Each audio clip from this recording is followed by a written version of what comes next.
Assalamualaikum warahmatullahi wabarakatuh. Shalom, Om Swastiastu, Namo Buddhaya, Salam Kebajikan. Yang terhormat Bapak Dr. Abdul Rohim SEMM, selaku dosen mata kuliah Manajemen Strategi. Sebelumnya saya izin memperkenalkan diri, saya Sinta Widara dengan NIM akhir 150. Di sini saya bertugas sebagai moderator dalam sesi presentasi ini. Selanjutnya, saya akan memaparkan anggota kelompok kami. Yang pertama ada Aulia Rahma Fatona dengan NIM akhir 131, yang kedua Hafsyah Abelia dengan NIM akhir 149, yang ketiga saya sendiri Sinta Widara dengan NIM akhir 150. Kemudian yang keempat ada Sandy Agnia Rahman dengan NIM akhir 156, dan yang terakhir Gita Aprila Sanosi dengan NIM akhir 172. Di sini kami akan memaparkan hasil laporan kami mengenai formulasi strategi kompetitif untuk usaha lokal, studi strategis pada UMKM makanan rasa kita. Baik, selanjutnya di sini saya akan membahas mengenai profil UMKM rasa kita. Produk yang dibuat dari UMKM ini merupakan nasi liwet, ayam serunding, dan pepes. Model bisnis yang digunakannya itu dengan menggunakan sistem take away dan delivery, itu biasanya menggunakan GoFood atau GrabFood. Target pasarnya itu untuk pekerja kantoran, keluarga muda, dan mahasiswa. Keunggulan dari produk UMKM rasa kita ini itu merupakan salah satunya yaitu rasa yang otentik, harga terjangkau, dan pelayanan yang cepat. Selanjutnya ada tantangan yang dihadapi ini. Yang pertama ada persaingan harga dan kualitas dari UMKM yang sejenis. Biasanya di industri kuliner, khususnya pada sektor makanan, yang siap saji dan tradisional merupakan pasar yang sangat kompetitif, di mana banyak UMKM lokal yang menawarkan produk serupa dengan harga yang bersaing dan strategi pemasaran yang agresif. Yang kedua ada ketergantungan pada platform pihak ketiga atau outsourcing, di mana sebagian besar proses pemesanan dan distribusi rasa kita ini bergantung pada aplikasi pihak ketiga seperti GrabFood dan ShopeeFood maupun GoFood. Yang ketiga ada efisiensi operasional yang belum optimal. Proses operasional yang masih bersifat semi manual ini baik dalam hal pencatatan stok, manajemen bahan baku, maupun sistem pelaporan penjualan. Hal ini dapat menyebabkan terjadinya inefisiensi yang berdampak pada waktu pelayanan, tingkat kesalahan pengiriman, dan pemborosan bahan baku. Kemudian yang kedua ada tujuan strategis jangka pendek. Yang pertama, meningkatkan penjualan sebesar 15% dalam 6 bulan. Target ini bertujuan untuk meningkatkan pendapatan usaha melalui berbagai upaya seperti peluncuran menu baru yang inovatif, optimalisasi strategi promosi digital, peningkatan pengalaman pelanggan, serta perluasan pasar melalui kolaborasi dan kegiatan promosi lokal. Yang kedua, menurunkan biaya operasional sebesar 10%. Hal ini dapat dicapai melalui pengendalian penggunaan bahan baku, perencanaan belanja yang lebih akurat, dan pemanfaatan teknologi untuk mengurangi biaya administratif, serta negosiasi ulang dengan pemasok untuk memperoleh harga yang lebih kompetitif. Yang ketiga, meningkatkan kepuasan pelanggan di atas 85%. Hal ini menjadi kepuasan pelanggan sebagai indikator penting dalam menjamin loyalitas dan repeat order bagi pelanggan. Yang keempat, menekan tingkat kesalahan pengiriman di bawah 2%, di mana baik dari sisi item yang tidak sesuai maupun keterlambatan pengantaran dapat merusak citra usaha. Selanjutnya saya akan menjelaskan mengenai strategi MAPS, yang dimana di sini untuk menggambarkan hubungan logis antara tujuan strategis dan juga kinerja utama dengan 4 dimensinya, yaitu yang terdiri dari financial goals. Financial goals ini untuk meningkatkan penjualan sebesar 15% dalam waktu 6 bulan, meminimumkan biaya operasional sebesar 10%, dan adanya arus kas yang stabil. Yang kedua itu ada customer goals, untuk meningkatkan kepuasan pelanggan di atas 85%, dan juga meningkatkan repeat order. Yang ketiga itu ada internal business process, untuk mempercepat layanan, efisiensi penggunaan bahan baku diminimalisir sebanyak 87%, dan juga untuk meminimalisir kesalahan pengiriman. Dan terakhir ada learning and development di sini untuk meningkatkan kapabilitas staf produksi dan juga admin. Terakhir, adanya pelatihan SOP untuk karyawan dan juga pemanfaatan aplikasi digital. Selanjutnya, saya akan menjelaskan mengenai alat ukur kinerja atau Key Performance Indicator dalam rangka memastikan bahwa strategi yang dirumuskan dapat diimplementasikan secara efektif dan juga memberikan hasil yang struktur.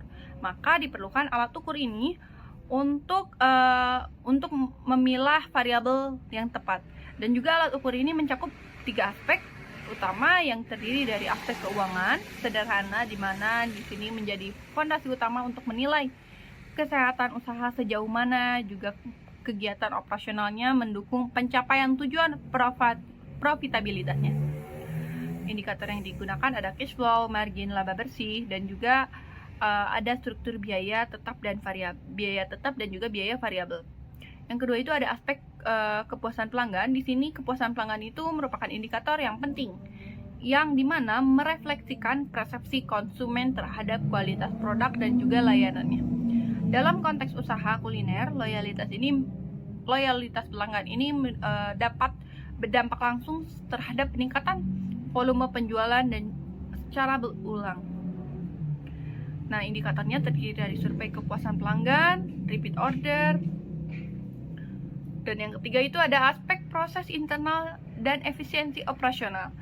Di sini efisiensi proses bisnis menjadi kunci keberhasilan sebuah UMKM dalam menghadapi persaingan, khususnya dalam hal kecepatan layanan dan juga meminimalisir pemborosan sumber daya. Nah, indikatornya terdiri dari waktu pelayanan, tingkat kesalahan produksi dan juga pengiriman, dan terakhir ada efisiensi penggunaan bahan baku sebanyak 87% seperti yang sudah dijelaskan tadi. Selanjutnya di sini ada analisis SWOT untuk UMKM Masakan Rasa Kita. Yang pertama ada kekuatan atau strength. UMKM Masakan Rasa Kita ini mempunyai rasa khas dan unik, harga yang kompetitif, pengemasan higienis dan menarik. Yang kedua ada kelemahan atau weakness pada UMKM Masakan Rasa Kita, yaitu keterbatasan modal dan teknologi serta ketergantungan pada platform digital pihak ketiga. Yang ketiga ada peluang atau opportunity pada UMKM Masakan Rasa Kita ini, yaitu tren makanan tradisional yang kembali digemari dan kolaborasi dengan komunitas lokal.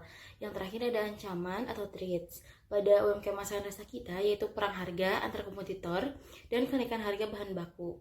Selanjutnya ada formulasi strategi kompetitif. Dibagi menjadi 2, ada strategi diferensiasi fokus dan strategi efisiensi biaya. Untuk strategi diferensiasi fokus ada penyediaan menu tradisional spesifik, memperkuat brand melalui storytelling budaya kuliner, dan pelayanan personalisasi pada pelanggan setia. Sedangkan untuk strategi efisiensi biaya ada optimalisasi supply chain lokal, pemantauan bahan baku, dan pengurangan limbah, serta digitalisasi sistem operasional. Selanjutnya di sini ada rekomendasi implementasi strategi. Ini dibagi menjadi 2, yaitu pertama dengan jangka pendek 1-3 bulan. UMKM Masakan Rasa Kita ini harus meluncurkan menu baru yang unik, optimalkan manajemen bahan dan pencatatan digital sederhana, serta latih staf dalam SOP baru untuk mengurangi kesalahan.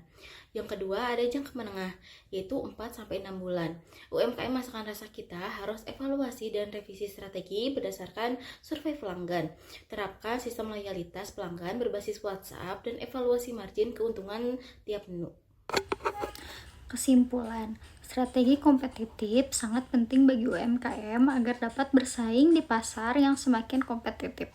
Melalui penyusunan strategi MAPS, analisis SWOT, dan alat ukur kinerja sederhana, Rasa Kita memiliki potensi untuk meningkatkan daya saing dengan memanfaatkan kekuatan yang dimiliki, serta cita rasa otentik dan harga yang terjangkau. Tantangan utama yang dihadapi Rasa Kita meliputi persaingan harga, ketergantungan terhadap platform digital, serta efisiensi operasional yang masih perlu ditingkatkan. Dengan strategi diferensiasi, fokus, dan efisiensi biaya yang tepat, UMKM ini memiliki peluang besar untuk berkembang dan mendapat target jangka pendek yang telah ditetapkan. Selanjutnya ada saran. Yang pertama, peningkatan manajemen operasional.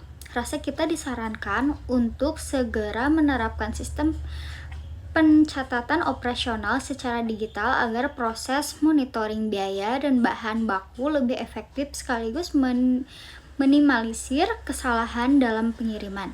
Yang kedua, ada diversifikasi menu.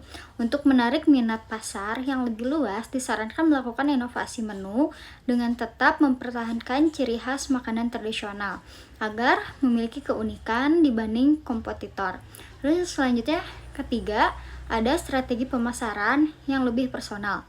Penguatan komunikasi dengan pelanggan dapat dilakukan melalui program loyalitas berbasis aplikasi pesan instan atau media sosial agar hubungan dengan pelanggan lebih dekat dan repeat order meningkat. Dan selanjutnya yang keempat, evaluasi berkala. Agar strategi tetap relevan, penting untuk melakukan evaluasi kinerja setiap 3 bulan sekali. Evaluasi ini mencakup aspek keuangan, kepuasan pelanggan, serta efisiensi proses internal. Lalu di sini terdapat lampiran tabel proyeksi keuangan selama 6 bulan. Bulan Januari laba bersihnya 7 juta, bulan Februari 7 juta, Maret 8.500.000, April Mei 9.500.000, dan Juni 10 juta. Setelah itu di sini terdapat lampiran dari survei kepuasan pelanggan fiktif sebanyak 50 responden dengan aspek penilaiannya. Yang pertama, kualitas rasa makanan dengan skor rata-ratanya 4,4, kebersihan dan pengemasan dengan skor rata-rata yang 4,6, waktu pengiriman dengan skor rata-rata yang 4,0, harga terhadap kualitas dengan skor rata-rata yang 4,2, kemudahan pemesanan dengan skor rata-rata yang 4,3, dan pelayanan pelanggan dengan skor rata-rata yang 4,1. Baik, sekian pemaparan dari kelompok kami. Mohon maaf bila ada kesalahan. Wassalamualaikum warahmatullahi wabarakatuh.